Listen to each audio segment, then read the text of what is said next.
Hello and welcome back to the Wild to Wisdom series. My name is Suzanne Michelle and I am your intuition coach. So I'm going to warn you, this is going to be a long message, but what I have to share just might shed some light on dealing with fears of the unknown in your life. And this message might just give you more insight into what is really going on at the deep levels of your awareness when you find yourself afraid of the unknown or, you feel uncertain. So I'm going to share with you how you can elevate yourself during times when you feel stuck or frustrated, okay?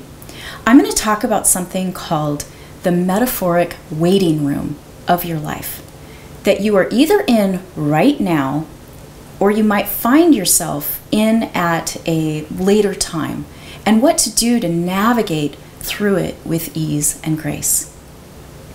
So, do you ever have those days or months or years where you feel like you are in the waiting room of your life? I think of the waiting room as the metaphor of a place or space of transition in your life. The waiting room is a placeholder of time when you are anticipating some kind of change, such as you're waiting for, an event on the horizon to occur, a goal you are trying to achieve, a specific outcome you are looking forward to. This is often the place where you might even lose your identity of what you have always known about yourself, and you are waiting for new identities to fill in the empty space. And this re-identification could be when you're dealing with, a health crisis or a change in job or a change in love relationship. There is this place where we get the sense of a void or a waiting period. It is where anything can happen. You have no idea how the events will unfold. This is the infamous land of the unknown, the land of uncertainty. Now, you might not perceive this space of time as a real waiting room, but you might be more familiar with the feelings of the room, such as, frustration or feelings of being stuck or spinning your wheels and not feeling like you are getting any traction. And most of us, when we feel stuck or frustrated and we are uncomfortable with the silence of the unknown, we do semi-unconscious things to fill in the void or the gap of the unknown. So are you conscious of what you do to fill in the gap? I know I turn into a busy bee. I start organizing closets or start projects or go out of my way to distract myself with anything just to avoid the waiting period. Giving me some sense of control when I feel out of control. And, some even create drama. Some stuff themselves with food or drink or drugs. Some worry incessantly, thinking about all the ways that things can go wrong. Some go into denial. Or some of us even check out completely. So if you do one or all or some version of these things in order to cope with the unknown, you are not alone. Most of us have some form of anticipatory anxiety because we hate not knowing how things are going to turn out.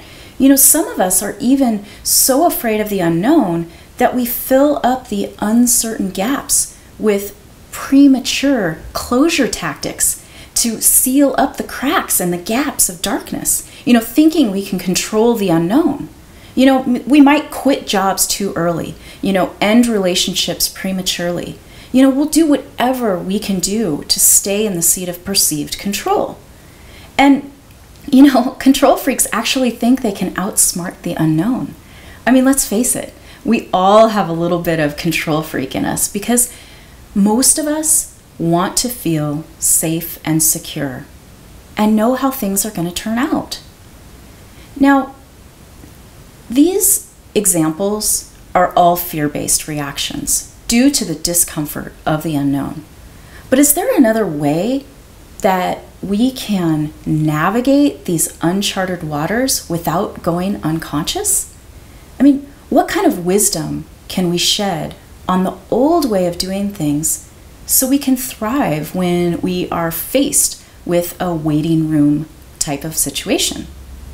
What can we do instead when we are, treading water, when we feel like we are barely keeping our heads above the water, sometimes even feeling like we are drowning? What can we do consciously to fill in the gap of time during uncertainty? So in these reactive scenarios, we're either trying to avoid something terrible we have experienced in the past, forecasting our fears out into the future, or trying to avoid our current situations in the present. And in all cases, we're trying to control or run away from some concept of time. Time is the beast for all of us when we are dealing with the unknown. But what if we could respond to our circumstance in a way that worked with time instead of against it? Well, when we enter the unknown, something funny happens to our perception of time. We get so uncomfortable and we automatically start reaching for time plugs and time distractors.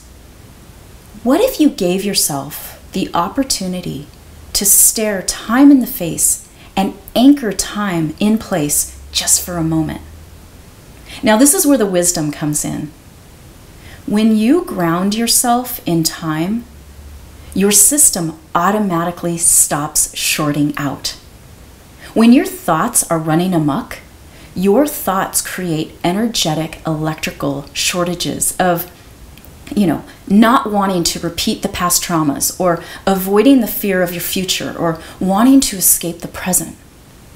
When you ground yourself in time, you magically transcend the shackles of time altogether and enter into the source of wisdom and the zone of solutions where all possibilities live. Those sensations in your head when you feel ungrounded? You might feel spacey or frazzled or panicky or scattered. This is when your perception of time has your thoughts in a chokehold and you are at the mercy of a time warp. These ungrounded feelings are a direct result of your personal energy shorting out. When your energy is scattered all over the place, solutions and stability and insight has no place to land, because in this state of disorder, we are kind of like an electrical storm, repelling all grounded solutions, but ironically, at the same time, wanting more than anything to be grounded. Something that is very important that I'd like to mention here is that we all have a genius wisdom inside of us that knows that grounding our energy is key. But for some reason, we immediately go to the brain for answers instead of the body. And when we go to the brain spits out information that operates in time. And we become even more separate from our body because we start falling prey to our thoughts that are all over the place in the past or the future, trying to escape the present. Intuitively, we have all known that we needed to ground. We have just, misinterpreted our insights and tried to ground with unhealthy things like control, addictions, and other ungrounded ways of coping with uncertainty.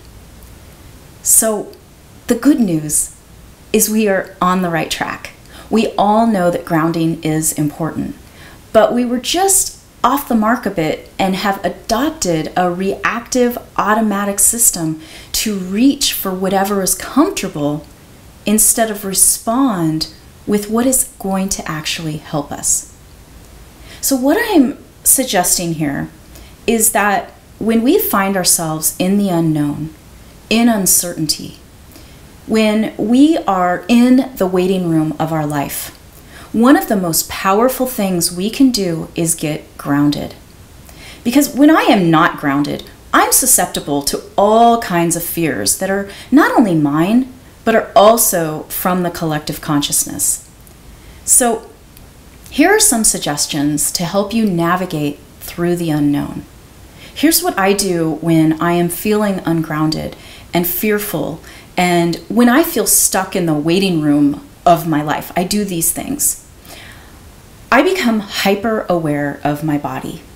I do this by energetically gathering all the fragmented and scattered and disjointed thoughts and ideas I or anyone else has about me, and I re-identify myself to myself. I basically call myself back to me. I energetically call myself from all the places that are not me, all the places that others judge, that I judge. I call myself back. And in calling myself back, I am reminded of my innocence. I am reminded of my purity and goodness and wholeness. I call my scattered and fractured energy back. I call in every place where I have left pieces and parts of my awareness out there, right? I call my thoughts from somewhere out there and back into this place where I am right now. I call in my fears, my concerns, my heartbreak. I integrate everything, the good, the bad, and the not so proud, moments that I've had. And when I do this, I become closer to my humanness and I soften.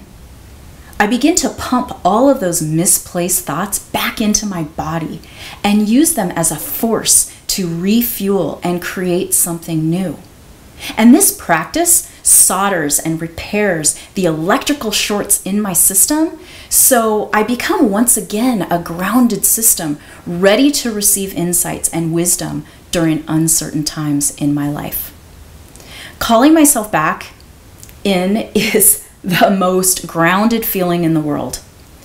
I also go out in nature, I move my body, I drink a lot of water, I breathe with intention, I pray, I meditate, I surround myself with positive people. I mean, there are tons of things we can do to get back in touch with ourselves. And you know what? We all get off track sometimes. And don't be hard on yourself, okay? Give yourself some credit. When you reach for a drink or a drug or a vice or, a compulsion of some sort, know you are just trying to ground yourself. And at this point, it is the only habit you know of to quench the desire to be grounded. But at some level, there's something more meaningful. And if you can remind yourself in that moment that there is another way to ground yourself, try that other option instead. What is most important in all of this is to reach for things consciously and learn and grow along the way. I mean, it takes time, but I know you can do it. You're amazing. So there you have it. I know this was a long message, and if you are still here, thank yourself for your strength and desire to grow. And if you liked this message, share the love and give it a thumbs up. You are the magic pill you have been waiting for, and you are awesome.